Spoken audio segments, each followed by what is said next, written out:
22 minute का footage shoot करके दिखाने वाला तुम्हारे इसमें एक्टर दिखाओ, फिर बात करेंगे। अच्छा बुरा बाद में सोचेंगे। यहाँ तो मैं रोज रियाज कर रहा हूँ और रोज रियाज करने के पैसे ले रहा हूँ। पत्नी जो है वो मुंह फुला के बैठी हैं, बच्चे मुंह फुला के बैठे हैं, तो 12-13 घंटे का शूट, 1-1.5 घंटे का जाना, 1-1.5 घंटे का आना, मतलब प्रैक्टिकली 17 से 18 घंटे का दिन होता है। Hello sir, welcome to telly मसाला।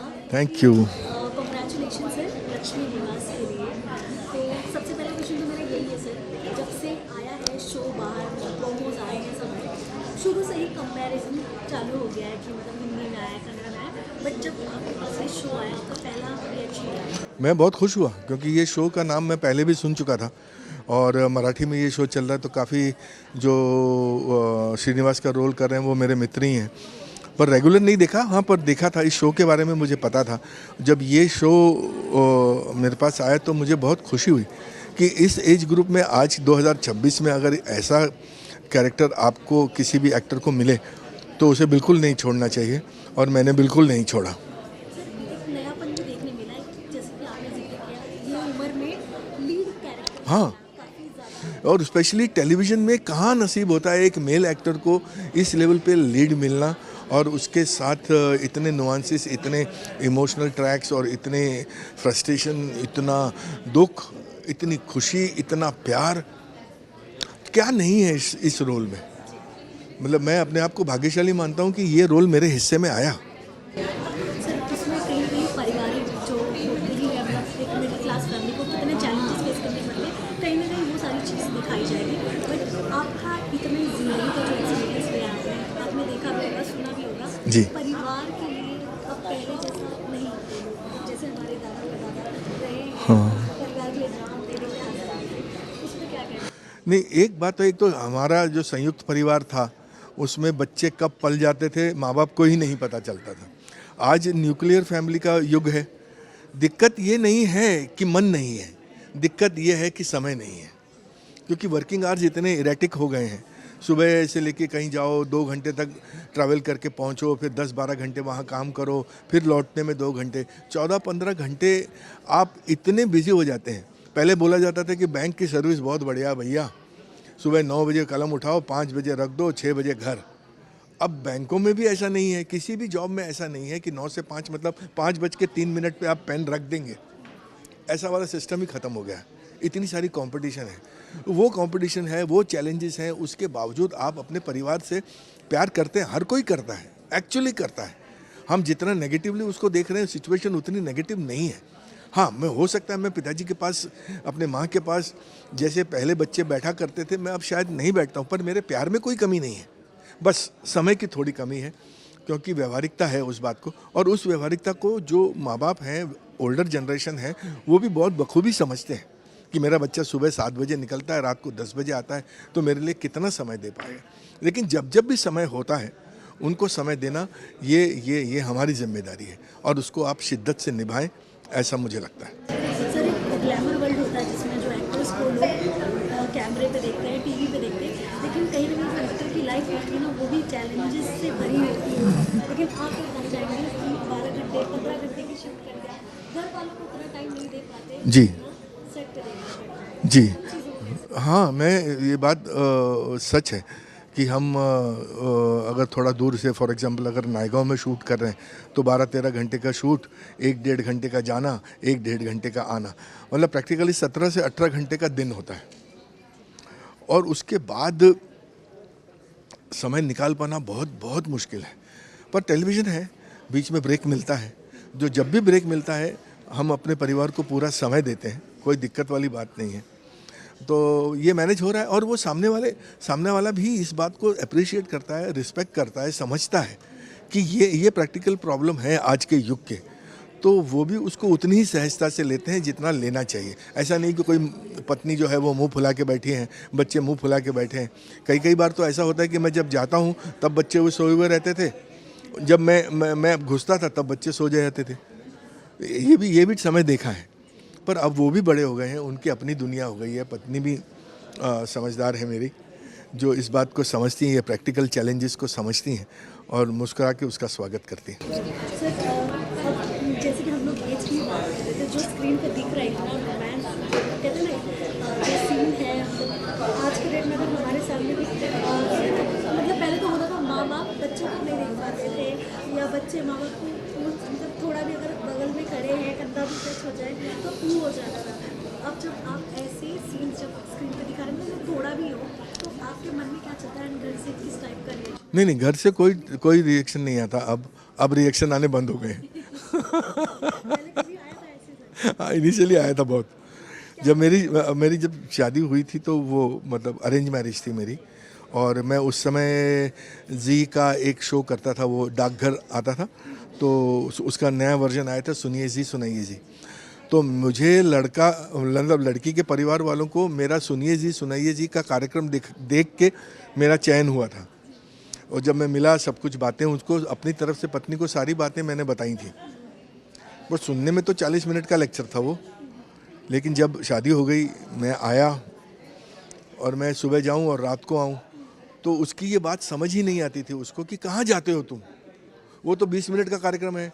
मैं बोला मैं 2 एपिसोड शूट करता हूँ। हाँ तो 1 घंटा, उसके बाद कहाँ जाते हो? अरे मैंने कहा माता कहीं नहीं जाता हूँ। उसके बाद सीधा स्टूडियो से सीधा घर, उसी का ही था वो शो।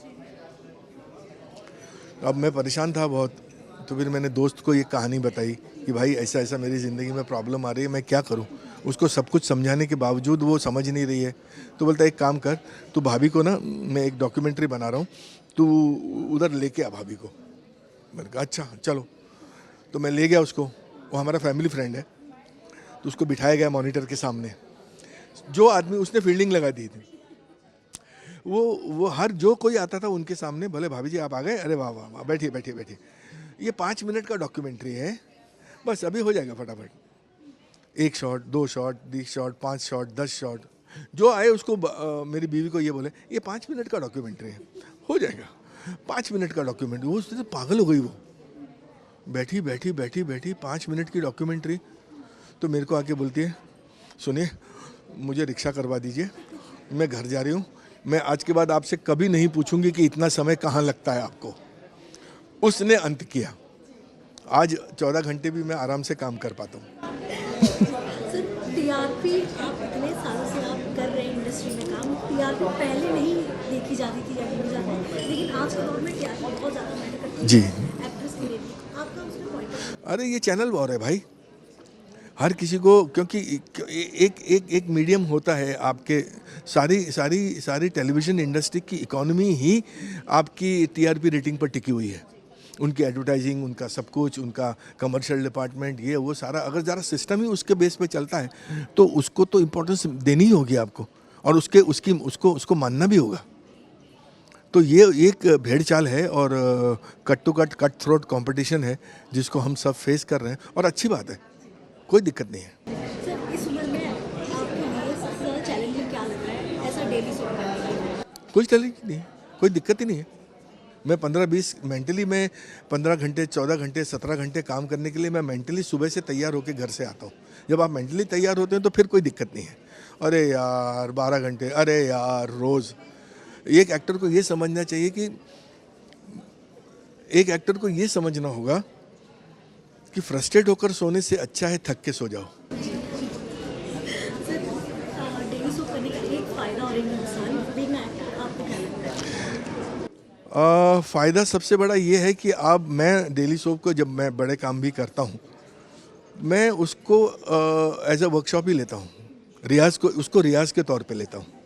कोई भी जो आप महान गायक सुनते हैं, क्लासिकल सिंगर हो, जो भी हो, वो रोज़ रियाज करते हैं, तब जाके 1 महीने के बाद के कार्यक्रम में आपको वो दिखाई देते हैं।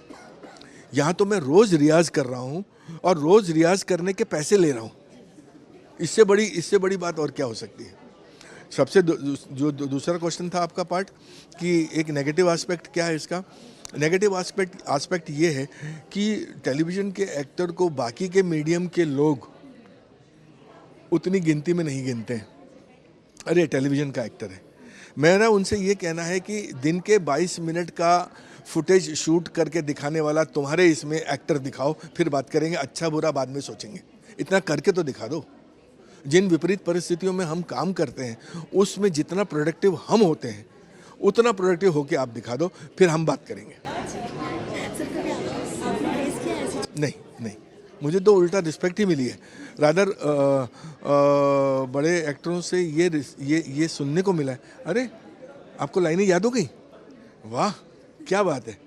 फिल्मों में कैसा होता है कि एक मेन एक्टर या हीरो या जो भी कोई एक्टर 5-6 लाइन एक साथ बोल दे तो तालियां बज जाती हैं। यहाँ 5 पेज एक साथ बोल दो तो बोलते चलिए सर रेडी, नेक्स्ट करते हैं। इतना सिस्टम है। Thank you thank you thank you thank you. अरे बस देखते रहिए, लक्ष्मी निवास आ रहा है 12 जनवरी से, रोज रात 8 बजे जी टीवी पर। देखना भूलिएगा मत, अपना प्यार बनाए रखिए। Thank you. Hi. Thank you so much. क्या बताना चाहेंगे? ऑलरेडी पहले से ही कंपैरिजन शुरू हो गया है, शो को कन्नड़ में आया है, मराठी में आया है, जब आपके पास ये शो आया क्या? ऑनेस्टली जब मेरे पास आया था मुझे नहीं पता था कि ये शो ऐसा कोई शो है जो कन्नड़ में बन चुका है, मराठी में बन चुका है। I did not know, because मैं दोनों ही लैंग्वेज नहीं जानती और वहाँ के शोज़ नहीं देखती, तो मुझे नहीं पता था। तो आई थिंक वो बैगेज, कंपैरिजन का जो बैगेज होता है, पीपल कैन से दिस, लोग चाहें तो इसको बैगेज बना सकते हैं, बट नॉट अस। जो हम शो कर रहे हैं हमारे ऊपर ऐसा कोई बैगेज नहीं है, because I think it is very, it's a basic, it's a common sense कि दो अलग चेहरे हैं। जो किरदार मैं प्ले कर रही हूँ वहाँ पे जो उन्होंने किया है वो और मैं दोनों अलग दिखते हैं, दोनों का एक्टिंग करने का तरीका अलग है, शायद दोनों ही अपना अपना कुछ अलग फ्लेवर इस कैरेक्टर में डाल सकते हैं। तो I think it is always, एक किरदार कोई भले 5 लोग क्यों ना निभाएं, पर उनका अपना अपना एक फ्लेवर होगा। उनका भी बहुत अच्छा होगा, मेरा भी शायद अच्छा होगा या आसपास होगा, मुझे नहीं पता, बट आई डोंट नो कोई कंपैरिजन हमारे सबके अंदर वो सब नहीं है। So there is no baggage.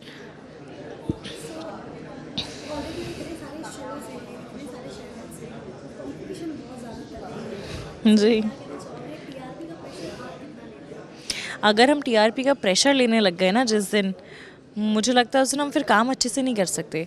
All we have to do is we have to perform with all our conviction. Perform इतना दिल से करेंगे, कोशिश करेंगे कि लोगों को हम एंटरटेन रख सके, लोगों को अच्छा लगे लक्ष्मी निवास। हम अपनी तरफ से पूरा बेस्ट देंगे। अब वो ऊपर वाले के हाथ में है, वो किस्मत है। हम अपनी तरफ से जो भी कर सकते हैं, हार्डवर्क ऑफ कोर्स वो करना ही है, वो तो करना भी चाहिए, that will do. Otherwise I think it's all destiny. हर शो अपनी एक किस्मत, अपनी डेस्टिनी लिखवा के आता ही है, मुझे ऐसा लगता है। और I am sure, I have high hopes with this show कि हम अच्छा करेंगे। और टीआरपी, अब दिल से काम करो, अच्छी कहानी हो, अच्छा काम हो, टीआरपी अपने आप आती है। So it's okay.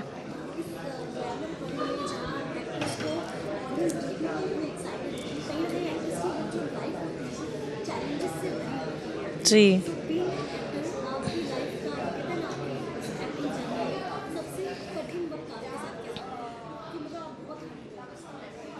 मुझे लगता है अभी रिसेंटली मेरे अब सब जगह इतना सबने मुझसे पूछ भी लिया और सबको पता ही है, इट इज़ माई हेल्थ, जिसको लेके मैं थोड़ा सा कंसर्न रही हूँ, जो मेरे लिए थोड़ा सा डिफ़िकल्ट रहा है। उन चीज़ों, उस पेन के साथ कोप अप करना, शूट करना उस पेन के साथ, मेरे लिए वो बहुत ही डिफ़िकल्ट रहा है। बट आई थिंक हर एक्टर ही नहीं, हर एक इंसान अपने जीवन में किसी ना किसी प्रॉब्लम से गुजरता है। एक्टर्स के लिए बस हाँ ये इतना है कि चाह के भी वो दर्द या वो प्रॉब्लम फेस पे नहीं आना चाहिए, क्योंकि जब मुझे राधिका बनना है तो राधिका को कोई फ्रैक्चर नहीं है, राधिका को कोई प्रॉब्लम नहीं है, तो मुझे वो कन्विक्शन के साथ परफॉर्म करना पड़ेगा। उसके लिए मुझे अपना दर्द भूलना पड़ेगा। तो एनीवेज, जब कैमरा सामने आता है, जब आपको पता है आप अपने काम पे हो, you are doing something you love the most, तो वो पेन अपने आप थोड़ा कम हो जाता है, मुझे लगता है। तो मेरे लिए मैंने वही हार्डशिप अगर देखी है, it is related to my health, nothing else.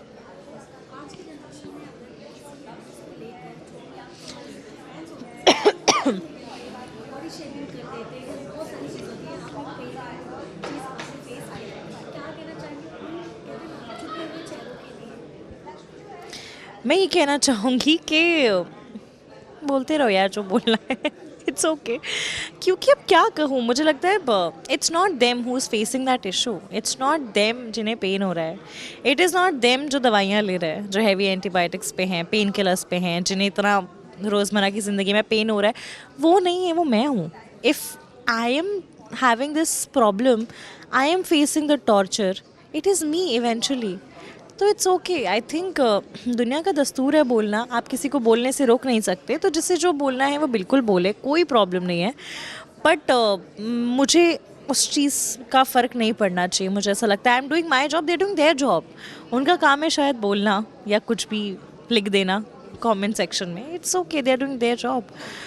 अभी हाल ही में आपने देखा होगा बिग बॉस में, अगर आपने देखा है अश्विन और जो है वो भी कहीं कंटेस्टेंट जो है उन्हें बॉडी शेमिंग काफ़ी ज़्यादा उनके ऊपर कुछ नहीं, मुझे इतना मेजर कभी देखने मिला नहीं, टू बी ऑनेस्ट। मेरे साथ बहुत रिसेंटली ये सब हुआ है, जो मेरी बॉडी एंड ऑफ कोर्स वो जब आपकी सर्जरीज और ये सब कुछ होता है तब होता है, तो मेरे साथ बहुत रिसेंटली हुआ है और मेरे साथ हमेशा से तो नहीं है। But yes, I got to know that and it's really sad अगर किसी भी लड़की को, नॉट जस्ट हर, मी और एनी, आई थिंक किसी भी लड़की के साथ ये होता है, किसी भी इंसान के साथ होता है, आई थिंक वो गलत है। पीपल नीड टू अंडरस्टैंड कि किसी के सामने वाले की प्रॉब्लम क्या है, और अगर प्रॉब्लम नहीं भी है, कोई खाते पीते के घर का भी क्यों ना हो, तो वो आपकी प्रॉब्लम नहीं है, it is not your concern. और आपको अगर वही बात है, अगर आप कुछ अच्छा नहीं बोल सकते तो कुछ बुरा भी मत बोलो, तो कुछ बोलो ही मत ना। तो अगर जिसके भी साथ जिन्हें भी ये चीज़ फेस करनी पड़ती है, I feel really sad for them and it is very wrong. कभी आपके सामने ऐसी कोई अपॉर्चुनिटी आई जहाँ आपको कहा गया कि हाँ आपको 10 kg कम करने हैं? मेरे साथ ना एक शो था, इश्क पर जोर नहीं, इनफैक्ट उसमें उल्टा मैं पतली थी, बट शायद उनको ये था कि हम इसे और ऐसे टिपिकल ऐसे वाली दिखाते हैं, तो आई वॉज आस्क्ड कि कर सकते क्या थोड़ा बहुत ऊपर नीचे। और तब ऑफ कोर्स मैं इतना कुछ मेजर चीज़ों से डील नहीं कर रही थी, आई सेड ओके ठीक है, मुझे तो वैसे भी मोटिवेशन नहीं चाहिए, हो जाएगा। But when my producers they saw me, they said कि नहीं कम करना, उल्टा खाओ पियो, चिल मारो। आई रिमेंबर मेरा एक सीन था शो में, मैं भाग रही हूँ, तो मैं प्रोड्यूसर बोला ये अभी बहुत भाग के चुकी है, कम हो गया होगा यार, खाना लाओ इनके लिए, पराठे लाओ। मैंने बोला ये क्या चल रहा है यहाँ पे, मुझे थोड़ा फिट फाइन रहना है, ये मुझे पराठे खिला रही है मेरी शो की producer. But it was fun. तो आई थिंक उन्होंने बोल दिया था कि नहीं, let's make this character relatable. हर घर की लड़की नहीं ऐसे और एकदम जॉक के साथ होती है, नहीं, ऐसा नहीं होता है रियल लाइफ में गाइज। इंसान एक गो टू कैरेक्टर भी होता है रियल लाइफ में। हम सब अलग अलग बॉडी शेप के हैं, उल्टा मैं जैसे शायद अभी हूँ वैसी दिखने वाली लड़कियाँ ज़्यादा हैं, तो कनेक्टिविटी, रिलेटेबिलिटी ज़्यादा है, तो इट्स ओके। मुझे कभी ऐसा कोई प्रेशर किसी ने ना दिया ना कुछ हुआ, उल्टा मेरा जो भी मैं जैसी दिखती थी वो हमेशा मेरे कैरेक्टर में फेवर ही किया है।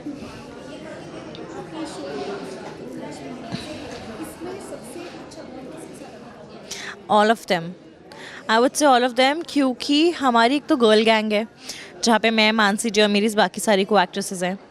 हम सब चिल करते हैं, फन करते हैं, वी टॉक अबाउट कपड़े, we talk about shopping, we talk about makeup, we talk about the basic लड़कियों वाली चीज़ें। And then the whole boy gang, वो भी अपने अपने बातों में, अपनी मस्ती में मस्त रहते हैं। फिर जब साथ में सब बैठते हैं तो बहुत मस्ती मजाक करते हैं और बहुत चिल मूड होता है। I think it's fun to be around, सब इतने आपस में घुल मिल गए हैं ना सिंस द डे वन, तो it is always very fun. पापा जी के साथ तो मतलब, पापा जी तो, राजेंद्र जी तो, he is a 5-year-old kid जो मस्ती करते हुए घूमते हैं, जिन्हें मुझे पकड़ना पड़ता है शायद, बस हो गया पापा जी, बस हो गया अभी, ही इज़ दैट फन। तो कास्ट मेरी पूरी बहुत अच्छी है, टच वुड, और सबका आपस में बहुत अच्छा बॉन्ड है। मानसी जी के साथ भी मेरा एक बहुत ही प्यारा बॉन्ड है, पापा जी के साथ मेरा बहुत अच्छा बॉन्ड है, बिकॉज मेरे मैक्सिमम सीन्स इनके साथ है। तो या we share a lovely bond all of us. मैं यही मैसेज देना चाहूँगी कि अब तक इतने सारे शोज़ को प्यार दिया है, प्लीज़ लक्ष्मी निवास को भी उतना ही प्यार दीजिए। और आपने हमेशा साथ दिया है, हमेशा साथ निभाया है, बीट इन माई डिफ़िकल्ट टाइम, बीट इन माई नाइस टाइम, बस ऐसे ही साथ बनाए रखिए। और देखिए लक्ष्मी निवास 12 जनवरी से शाम 8 बजे CTV पर। Thank you guys, welcome to telly masala. Thank you so much अपना कीमती समय हमें देने के लिए, एंड कांग्रेचुलेशंस लक्ष्मी निवास के लिए। Thank you so much. Thank you so much. So क्या बताना चाहेंगे, जब सबसे पहले आपके पास लक्ष्मी निवास का ऑफर आया, सबसे पहले दिमाग में क्वेश्चन क्या था आपको मेकर से? सबसे पहला क्वेश्चन मतलब पर्सनली मेरे लिए थोड़ा सा स्केप्टिकल था जब ऐश्वर्या का कैरेक्टर आया मेरे पास। मुझे लगा यार ये वन ऑफ द वो हो जाएगा कि मतलब घर में एक बहू है, छोटा भाई है, भाग के शादी की है। बट जैसे जैसे उन्होंने डिटेल्स में मुझे बताया इस शो के बारे में और ऐश्वर्या के कैरेक्टर के बारे में, तब उसके बाद में मुझे कोई कन्फ्यूजन नहीं था। आई वॉज लाइक मैं करूँगी ये। ऐश्वर्या जो है मैं हूँ, मैं एक मॉडर्न फैमिली हूँ, मॉडर्न लड़की हूँ और एक करियर ओरिएंटेड लड़की हूँ, तो ऑब्वियसली आई थिंक इसको मैं अच्छे से जस्टिफाई कर सकती हूँ। तो उसके बाद में कोई कन्फ्यूजन नहीं रहा, उसके बाद में सिर्फ डेडिकेशन रहा। मेरे लिए भी एग्जैक्टली यही था कि मुझे एक्चुअली इसलिए हाँ करने में ज़्यादा टाइम नहीं लगा क्योंकि ये कैरेक्टर एग्जैक्टली मेरे कहीं ना कहीं रियल लाइफ से कनेक्टेड था। तो थोड़ा सा मैं ब्लंट और हंसमुख टाइप का, हैप्पीली एनर्जेटिक टाइप का बंदा हूँ, जो कि इस शो में वरुण भी वैसा ही है, एकदम मस्त चंगा, एकदम अपनी धुन में रहता है, अपने आप की ही सुनता है। सो इसलिए मुझे ज़्यादा टाइम लगा नहीं, बस मेरा मेकर से इतना ही था कि ये शो में ये कैरेक्टर किस चीज़ पे स्टैब्लिश है या फिर वो कितना परफॉर्म कर रहा है या पब्लिक उसे कितना पसंद करेगी या किस चीज़ में वो है।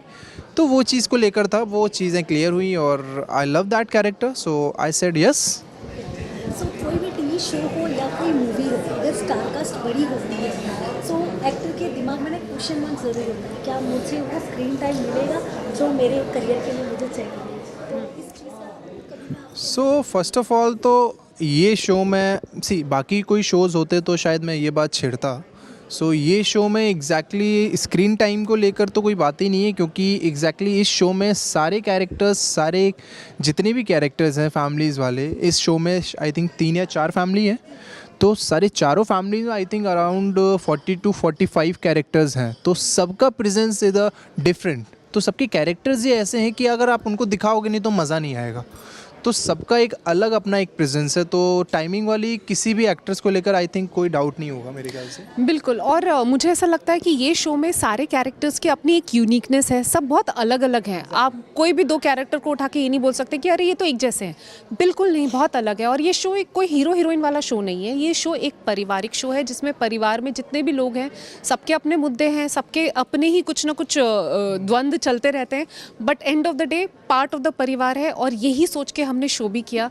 जब आप शो कर लेते हो ना, फिर अगर आप ये डाउट रखो कि मुझे कितना स्क्रीन प्रेजेंस मिल रहा है, कितनी इंपॉर्टेंस मिल रही है, मेरा कितना काम होगा, ये जनरल क्वेश्चन है, इट्स वेरी प्रैक्टिकल। मेरे दिमाग में भी आता है, सब एक्टर्स के दिमाग में आता है, इंडिविजुअली हम सब सोच सकते हैं, बट आई थिंक जब किसी कैरेक्टर को निभाओ तो इतनी शिद्दत से निभाओ कि आप उतना सोचो ही ना, क्योंकि जब तक आप ये सोचोगे शायद आप जस्टिफिकेशन नहीं कर पाओगे।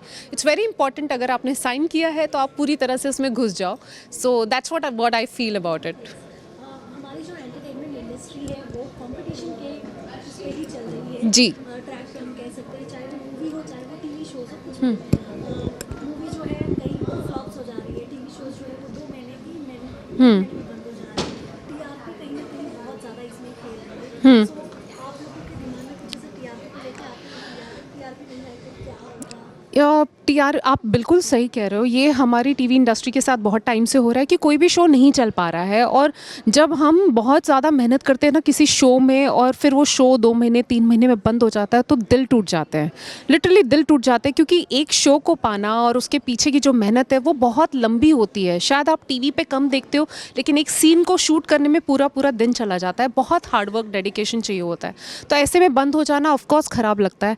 बट मुझे ऐसा लगता है कि कोई भी चीज़ बार बार रिपीट होगी, एक तरीके से ही एक खाने को बार बार सर्व किया जाएगा तो ऑब्वियसली ऑडियंस थोड़ी बोर होगी। हमें हमेशा कुछ ना कुछ ट्रेंड चेंज करना चाहिए। मुझे पर्सनली लगता है कि हम सबको अपने अपने कैरेक्टर के साथ भी बहुत एक्सपेरिमेंट करना चाहिए, तभी आप आगे बढ़ पाओगे, वरना ऑडियंस बोर हो जाएगी। तो I think this is how it works. Exactly. और शायद यही रीज़न है इस शो को हाँ करने का कि अभी तक जो फैमिलीज़ वाले शो, आप पहले पुराने शोज़ भी देखते होंगे फैमिलीज़ के, वो सारे कितने हिट थे। और अभी जो हम फैमिली शो करने जा रहे हैं आजकल, तो ऑब्वियसली आई होप सो ये भी हिट जाए। और एक फैमिली शो है, आप लोग अपनी फैमिली से कनेक्ट कर सकते हैं और एक अपना एक कैरेक्टर उठा के, जैसे आप खुद हैं, कहीं ना कहीं एक आप उस फैमिली में कैसे जा रहे हैं, कहीं ना कहीं आप अपने आप को देख सकते हैं उस फैमिली में। तो so this is the Lakshmi निवास फैमिली। सो प्लीज़ देखिए रोज़ 12 जनवरी से रोज़ रात 8 बजे only on ZTV। Monday to Sunday, no छुट्टी।